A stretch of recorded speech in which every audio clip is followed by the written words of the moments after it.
मैं मणिपुर हूँ, भारत के पूर्वोत्तर में एक छोटा सा राज्य।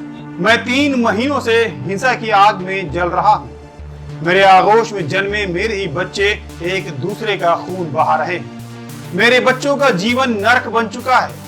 कोई तो हो जो इन्हें रोके, इन्हें समझाए। बहुत हो गया, अब शांत हो जाओ। मुझे अब केवल शांति चाहिए।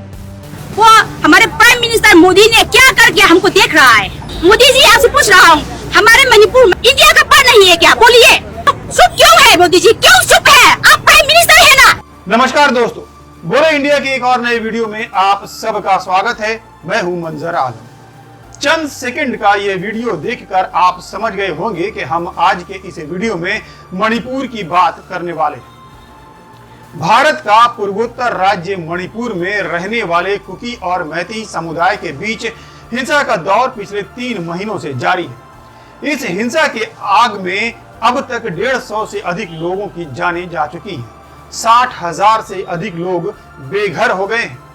5,000 से ज्यादा आगजनी की घटनाएं घटी हैं। दर्जनों पुलिस स्टेशन लूटे गए हैं। हजारों की संख्या में हथियार और लाखों कारतूस आम जनता के हाथों में पहुंच चुके हैं। और आज भी हर रोज मणिपुर से हिंसा की खबरें लगातार आ रही हैं। 3 महीने में एक भी ऐसा दिन नहीं बीता है जब मणिपुर में हिंसा की वारदात नहीं घटी हो। ऐसे में मणिपुर को लेकर जो सबसे बड़ा सवाल पैदा हो रहा है वो ये है कि मणिपुर में शांति कब और कैसे लौटेगी। यही टॉपिक है आज के इस वीडियो का। आज के इस वीडियो में हम ये जानने की कोशिश करेंगे कि मणिपुर में शांति का रास्ता आखिर कहां से और कैसे निकल सकता है। लेकिन इससे पहले अगर अभी तक आपने मेरे चैनल को सब्सक्राइब नहीं किया है तो फौरन सब्सक्राइब कर लीजिए और लाल बटन जरूर दबाइएगा ताकि मेरे हर आने वाले वीडियो की सूचना सबसे पहले आपको मिल जाए। आगे बढ़ने से पहले आपको बता दें कि मणिपुर में चल रही हिंसा के कारण को लेकर पहले ही मैं एक वीडियो बना चुका हूं। अगर आपने नहीं देखा है तो प्लेलिस्ट में जाकर इस वीडियो को जरूर देख लीजिएगा। चलिए बढ़ते हैं आगे। दोस्तों, आज पूरा देश यही जानना चाहता है कि मणिपुर में शांति कैसे लौटेगी। खासकर मणिपुर में रहने वाला एक एक नागरिक, चाहे वो बच्चा हो, जवान हो या बुजुर्ग हो, किसी भी समुदाय से ताल्लुक रखता हो, हर किसी का जीवन नरक बन चुका है। स्कूल बंद है, बच्चों की पढ़ाई नहीं हो रही है, बाजार भी बंद है, कारोबार हो नहीं रहा है, खाने पीने के लाले पड़ चुके हैं। जिनका घर बार लुट चुका है वो आगे अपनी जिंदगी किस तरह बिताएंगे किसी को कुछ नहीं मालूम। हर आने वाले दिनों के साथ साथ स्थिति गंभीर होती जा रही है। दुर्भाग्य से ऐसा लग रहा है कि मणिपुर में अब कोई बीच का रास्ता रह ही नहीं गया है।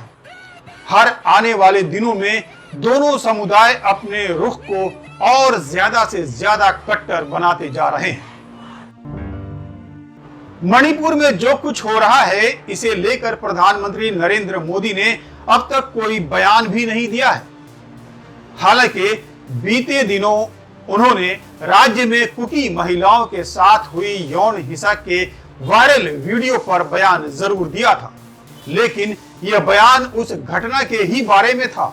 उन्होंने अब तक मणिपुर में 2 समुदायों के बीच हो रहे इस खूनी जंग पर, खूनी हिंसा पर कुछ नहीं कहा है। संसद में इस मामले को लेकर लगातार हंगामा चल रहा है। यूरोपीय और ब्रिटिश संसद में भी मणिपुर के हिंसा की घटनाओं को लेकर चिंता जताई जा चुकी है।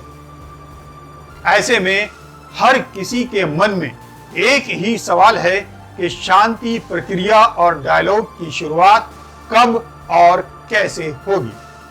मणिपुर के आम लोग मान रहे हैं कि जो नहीं होना चाहिए था वो हो गया, लेकिन अब वक्त आ गया है कि शांति प्रक्रिया को लेकर सरकार गंभीर पहल दिखाए। यहां आपको ये जान लेना जरूरी है कि मणिपुर के सभी समूहों को लेकर केंद्र सरकार पिछले 10 जून को एक पीस कमेटी बनाई थी। 51 सदस्यों की इस कमेटी की कमान गवर्नर अनुसुईया के हाथ सौंपी गई थी, लेकिन मैतेई और कुकी दोनों समुदाय ने इस पीस कमेटी का बहिष्कार कर दिया था। कुकी समुदाय ने मुख्यमंत्री बीरेन सिंह के बतौर कमेटी के सदस्य होने पर आपत्ति जताई थी।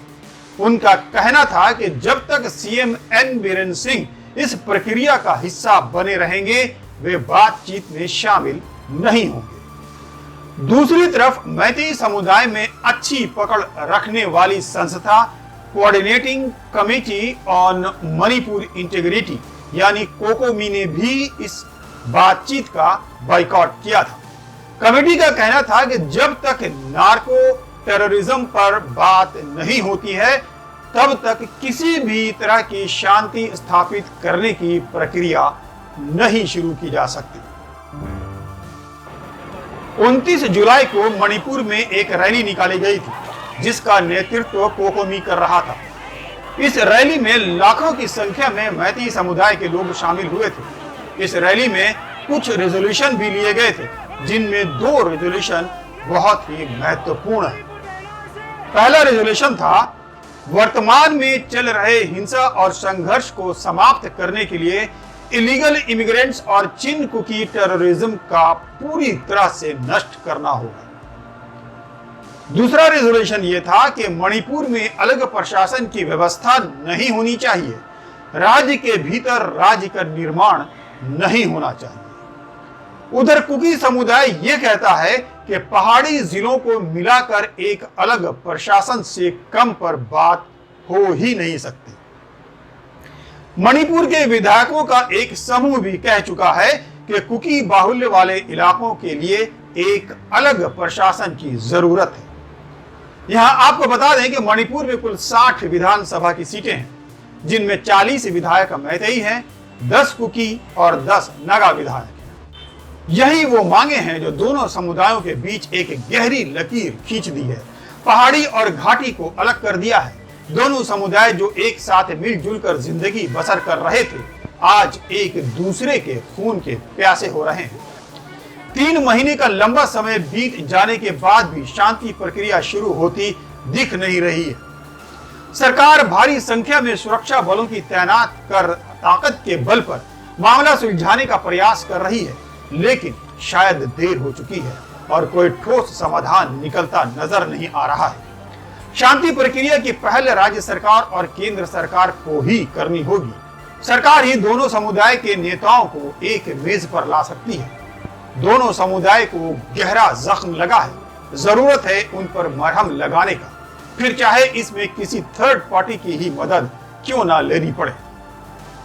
थर्ड पार्टी से मेरा मतलब है कि पड़ोसी राज्य के मुख्यमंत्रियों की मदद से अगर शांति प्रक्रिया शुरू हो सकती है तो मदद ली जानी चाहिए।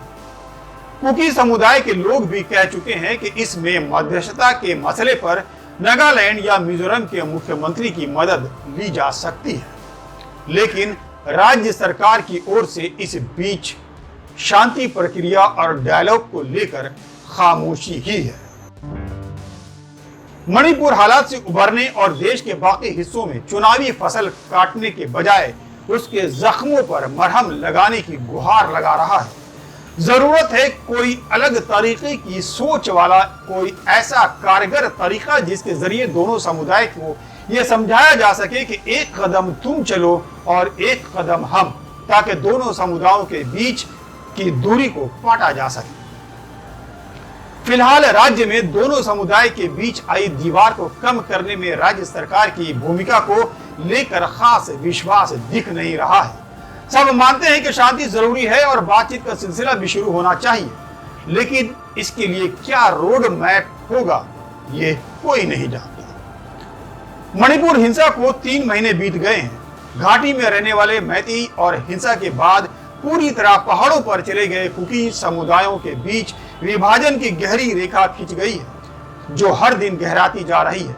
मैतेई पहाड़ों में जा नहीं सकते और कुकी घाटी में नहीं आ सकते। नो वर्क नो पे यानी काम नहीं तो तनख्वाह नहीं के सरकारी आदेश के बाद मैतेई समुदाय के लोगों ने तो दफ्तरों में जाना शुरू किया है, लेकिन कुकी समुदाय के लोगों के मुताबिक वापस घाटी में जाना उनके लिए संभव ही नहीं है। हर बात इस बात पर आकर मानो रुक सी जाती है कि आपस में जुड़ी जिंदगियां, रोजगार, कारोबार सब कैसे बहाल हो जब विभाजन की रेखा इतनी गहरी होती जा रही है।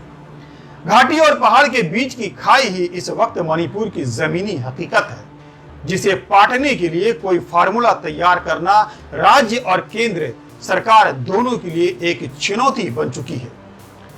बातचीत के किसी भी आधिकारिक प्लेटफॉर्म पर कुकी और मैती समूह के लोगों का साथ बैठना अभी दूर की कौड़ी लग रहा है। फिर भी नजरें प्रधानमंत्री नरेंद्र मोदी की ओर टिकी है। उन्हें लगता है कि पता नहीं कब मोदी है तो मुमकिन है का नारा सच हो जाए। दोस्तों, वीडियो पसंद आए तो इसे लाइक कीजिए, कमेंट बॉक्स में अपनी राय दीजिए और अधिक से अधिक शेयर कीजिए। अगर आप मेरे चैनल का मेंबरशिप लेना चाहते हैं तो ज्वाइन बटन दबाकर आप मेंबरशिप भी ले सकते हैं। अगला वीडियो आप किस विषय पर देखना चाहते हैं कमेंट बॉक्स में जरूर लिखिएगा। दोस्तों, आज की इस वीडियो में इतना ही। अगले वीडियो में फिर मिलेंगे और बताएंगे कि इंडिया क्या बोल रहा है। तब तक के लिए नमस्कार।